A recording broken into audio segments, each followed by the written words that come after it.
With Dr. Peter Fowler's passing in November of 2023, there came the end of an era that marked a life filled with events that describe many of our lives: weddings, the arrival of children, eventually grandchildren, and close friendships. But alongside these, there were events of an extraordinary life, filled with achievements, honors, and acclaim. Safe to say, it all started when Pete, an undergrad at Western and a member of the national swim team, was referred to Dr. Jack Kennedy, who diagnosed and successfully treated his swimmer's shoulder. And as Pete puts it, that was my first inkling that there was such a thing as sport medicine, although I don't think it was called that then. When he graduated in medicine from Western, he interned at the University of Michigan and at Duke University, where, again in his own words, while I was an intern, I got convinced that orthopedics would be what I should do. And so he became the first resident in Dr. Kennedy's newly minted orthopedic surgery program. The rest, as they say, is history. In 1972, Pete started his orthopedic practice at 111 Waterloo. The Athletic Injuries Clinic started out in 1974 as a small part-time varsity athletic clinic in the basement of Western's Thames Hall. Dr. Kennedy passed away in 1984, but guided by Dr. Fowler's vision, commitment, and his huge team spirit, along with the joint support of Western University and London Health Sciences Centre, the Athletic Injuries Clinic became the Fowler Kennedy Sport Medicine Clinic in 1996. Pete was resolute in his belief that the care of the active person, regardless of their level of participation, be they weekend warriors or pro athletes, needed to encompass the collaborative expertise of an integrated team: physiotherapists, kinesiologists, trainers, and primary care physicians. And it so happened that the athletic therapist on the team was a chap called Dave Wise, who was very good to me and taught me what I needed to practically know about what was going on with the injured players on the field. And since then, I continue to be taught by physiotherapists practical aspects of sport medicine all the time. When I think of Pete, I think of his humility, his genuine interest in others, and his unwavering support for physiotherapy.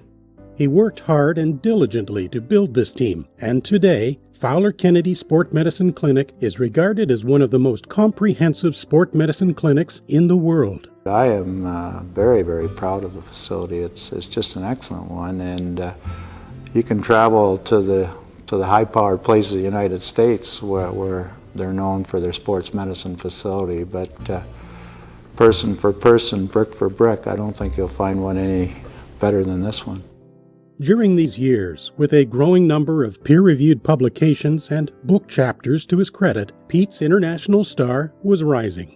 He became first president of the International Society of Arthroscopy, Knee Surgery, and Orthopedic Sports Medicine, president of the American Orthopedic Society for Sports Medicine, one of only 3 Canadians to have done so. He was awarded an honorary Fellow of the Royal College of Surgeons, Dublin, Ireland, and the Lifetime Achievement Award of the Sport Medicine and Science Council of Canada. In 2018, he was appointed to the Order of Canada for his pioneering contributions to the development of sport medicine in Canada. He served as Chief Medical Officer for Canadian teams at many national and international sporting events, including the 1984 Winter Olympics in Sarajevo, the Commonwealth Games in New Zealand in 1990, and Malaysia in 1998. Closer to home, he was consultant to the Toronto Blue Jays, a proud inductee to the Woodstock Sports Wall of Fame, and to the London, Ontario Sports Hall of Fame. And following his retirement from Western in 2007, he was recruited as Chief Medical Officer at Aspetar, the Qatar Orthopedic and Sports Medicine Hospital, for a 3-year term. This is but a snapshot of Pete's many achievements and accolades, but now it's time to reflect on the person that he was. Those of us who have worked with him in the operating room or in the clinic remember his colorful and, yes, outrageous language, always lively but never mean-spirited. We remember his interesting turn of phrase, "going somewhere?" when a resident or fellow asked an inopportunely timed question. There was a young woman and she really had no tissue. I mean, to me as a medical student, I didn't know anything, and I was kind of worried that he's putting these stitches through this very weak tissue, and his stitches are pulling out, and he's not pulling the tissue up to the fibula. And I said, Dr. Fowler, what are you going to do now? And he looked at me and he says, are you going somewhere? You can't make chicken salad out of chicken shit. When he was faced with a particularly messed up knee, I hear my mother calling when he was closely and nervously supervising a resident or fellow operate. And beer's my life whenever the spirit moved him.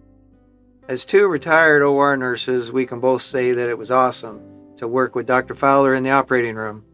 He was a great teacher, and he taught us so much. Oh? What did he teach you besides arthroscopic surgery? Well, he taught me 2 F words. One, the term FUBAR, and the other was the real name for Timbits, fat pills. Ah, 2 F words that we commonly use today. Dr. Fowler was very kind to the new nurses and treated them with respect and made everybody feel a part of the team that was working with him. Miss you, Dr. Fowler. Miss you, Pete. Most of all, we'll remember that he treated us as bona fide members of his team, always with respect and with trust in that we knew what we were doing. His legion of students, both men and women, the Fowler Fellows, and residents from all over the world remember him as a clinician, a researcher, an educator, and a friend. They continue to honor his generosity, his integrity, and his humility. I feel immense privilege and gratitude for having had the opportunity to train under Pete. What I remember the most about Pete is he always told you what he was thinking. Whether he thought you were brilliant or full of it, you always knew. He was a world-class surgeon and a world-class person who touched the lives of those around him in profound ways. We will miss you, Pete. Pete really was the soul of London program. Everybody felt that they were his friends. No one remembered more about our lives individually than Pete.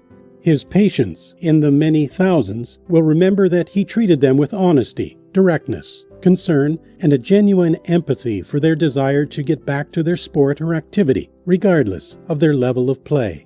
One of Dr. Fowler's most commendable personality traits was his authenticity, his commitment to providing best quality care for athletes, no matter if you played at a high school level or in a professional league. His commitment to them was always the same, and it's something our clinic will continue to do in his absence. Pete loved all sports, and he had a great affection for sports teams. But there was a special place in his heart for Western's varsity teams, and an even more special place for the football Mustangs. For decades, there he was, on the sidelines of every game, home or away, purple and proud through and through. And Western honored him in return. In 1963, he was awarded the university's Claude Brown Trophy, awarded to the student who has made the greatest contribution to sport at Western, and was inducted into the Western Sports Hall of Fame in 1985 and the Swimming Hall of Fame in 2005. Pete also received the Mustang Football Award, and in 2008, Western University granted him an honorary Doctor of Science degree. Throughout all these years, it's been Pete and Libby. Well, thank you, and thank you, everybody. It's been a nice ride for Lib and me these years. When you say Lib, she won't come up though. But she's been more than half of this team, so I'd like to thank her as well. A true partnership about love, friendship, laughter, and a mutual respect for each other's life journey.